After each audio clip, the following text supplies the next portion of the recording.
So you have this nagging pain on your foot or on your toe, and you can't seem to figure out what's causing this pain. You rest and then it gets better, but then once you start activity again, it keeps hurting. Well, let's talk about it today, and let me give you some ideas on what could be happening and how you can fix it. Let's get into it. It's Dr. Show, the 5-Foot Doctor. Hello everyone, welcome. It's the 5-Foot Doctor, Dr. Show. I'm a foot and ankle specialist and surgeon out here in Houston, Texas. So, you have this nagging pain that just won't get better. You've tried different things. It sometimes will feel better, but then it just keeps hurting, and it's been hurting for a long time. Today, I want to talk about stress fractures. What are stress fractures? Stress fractures are microtraumatic injuries that happen to our foot or lower extremity, or really any part of the body. A lot of the times, it really mostly happens in the lower extremity because those are the most weight-bearing areas of our body. They happen in people that are very active, so athletes, military people, people who work out a lot or exercise a lot, or in their league or anything like that. And what happens is repetitive stress from activity causes this little tiny cracks in the bone or in the tissue that will then over time get worse and worse and worse. Because we continue to move, we continue to do the activity, the bone doesn't really get time to regenerate or heal like it's supposed to. Now, it takes a less stress to have a stress fracture as opposed to a through and through fracture. A through and through fracture usually would have a high energy injury like a fall or a twist with a lot of force and things like that, and the bone just cracks. But in a stress fracture, it's just minor trauma. Things like marching or dancing or jumping or playing volleyball or basketball. Activities like that where there's a lot of impact, but not so high that you would break a bone, but high enough that you have tiny little injuries along the bone. So, now we know what a stress fracture is. But what are some of the signs and symptoms that'll let you know that you may have a stress fracture? Well, if you're an athlete or if you're someone that exercises a lot or you're in the military and things like that, you may have some symptoms that is pretty specific to a location, and it will get worse with activity. A lot of the times what may happen is you increased your distance. You started a new sport. You increased the frequency with which you exercise. Maybe you changed shoes. Maybe your shoes are a little old and you've been telling yourself you needed to change it but just have not gotten to it quite yet. Some of these things may be signs that you may have a stress fracture. Also, if it's hurting and then you rest, it gets better. But then once you start activity, it slowly starts to come back. It may not be a sharp pain, but more like a nagging pain that just kind of annoys the heck out of you, and you can't function properly like you would like to. Occasionally, you may even have swelling in the area, especially if it's a little old. Sometimes that could also kind of give you a sign that you may have a stress fracture. Well, why am I talking about stress fractures? I mean, if it really only happens to people in the military or professional athletes, why do I care about it?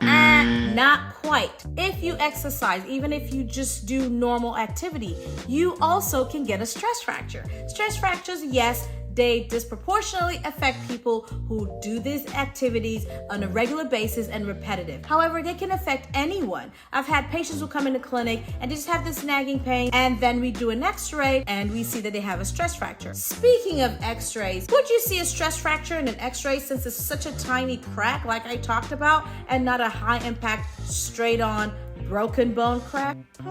That's a great question if you ask, but if you didn't ask, I'll explain it to you. Well, if we're not going to see a stress fracture if we take an x-ray, why take an x-ray at all? The reason is we want to make sure that you didn't actually have a frank fracture. You didn't actually break anything. Stress fracture, we usually use it as a diagnosis of exclusion. We've ruled out everything else, but you still have the specific pain, so we take an x-ray and say, okay, you know what, everything else is out, so it's likely a stress fracture. We bring you back 2-3 weeks later, take another x-ray to prove that yes, indeed it is a stress fracture. Well, if they're tiny little cracks and usually they would heal, why should I bother? The reason is sometimes they could actually become chronic and could potentially lead to an actual fracture. So if you have a stress fracture and you don't rest enough and you don't try to get off of it or discontinue the activity that caused you to have a stress fracture, you could go on to have an actual fracture and it'll just break on the other side. Also, it could just go on to not heal. Some places in the foot and ankle that could really, really suffer from a stress fracture includes the sesamoid bones under the first metatarsal head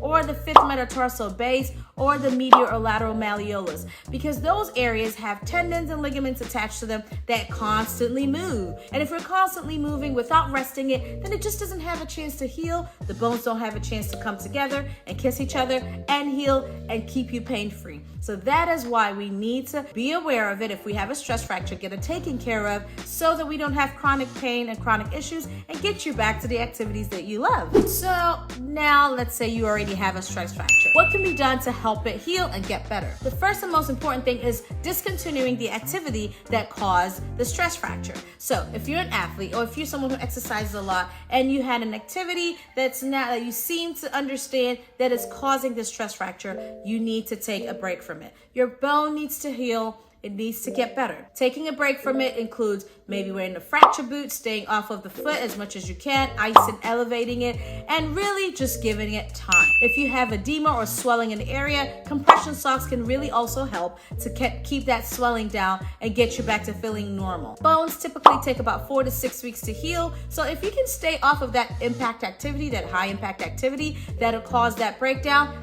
that will really help you. Give yourself that time and your bones should start feeling better in no time. Some other things you could do is wearing proper shoes with lots of cushion, making sure that if you're gonna exercise barefoot, you're doing that on a very cushioned ground, not a place that will also increase the impact that it has on your foot and cause an increased chance of a stress fracture. If you're starting a new exercise, ease into it. That's right. Don't just go ham doing these exercises that you haven't done in a while. You need to ease into it. Start slow. Give yourself some time, do it a few times a week at first before you start doing it daily if that is your desire. Since we're talking about bone fractures, maintaining a healthy diet with calcium and vitamin D will also help to keep your bones nice and strong and sturdy. If your bones are kind of flimsy and weak and you're getting to a new exercise with shoes that are not great, I mean, it is just a recipe for disaster. So diet, food is medicine, and so if you can optimize your diet and give yourself the great items and the vitamins and the minerals that you need